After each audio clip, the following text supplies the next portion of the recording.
حين ولدت أعطيتني قلبا صغيرا خاليا ملأته حبا لك حبا نقيا صافيا. حين ولدت أعطيتني قلبا صغيرا خاليا ملأته حبا لك حبا نقيا صافيا. بله سلام علیکم، بفرمایید. وصال حق، بفرمایید بیننده گرامی.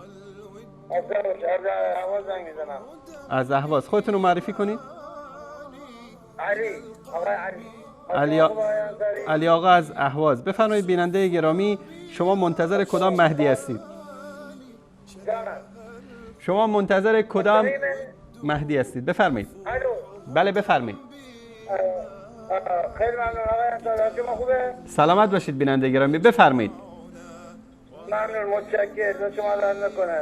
اول ما اقوله سبحان الله والحمد لله ولا اله الا الله وحده لا شريك له له الملك وله الحمد وهو على كل شيء قدير واشهد ان لا اله الا الله ومحمد عبده ورسوله. اللهم صل على محمد وسلم على آله واصحابه الاخرين. اما بعد سلامت باشید بیننده گرامی، بفرمایید در رابطه با موضوع برنامه مطلبی دارید، در خدمت شما هستم. موضوع برنامه مال مهدیه؟ بله.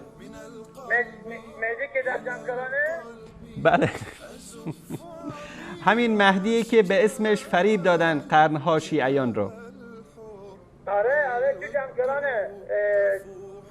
چیزم داره، واتساپ، یوتیوب داره، همه چی داره. منی که آقای انصاری. بله. جمعکران، اصلا این جمعکران اسمش چیه؟ جمعکران، هر کله اونجا جمعش کردن. بگن جمعکران. جمعکران. اینا چرا دیگه نمیشن جمعکران. مگه اونجا در میاد. تشکر از شما علی آقا، الله مطالعتون کنه. تشکر. آقای انصاری، من فراموشت نمی‌کنم.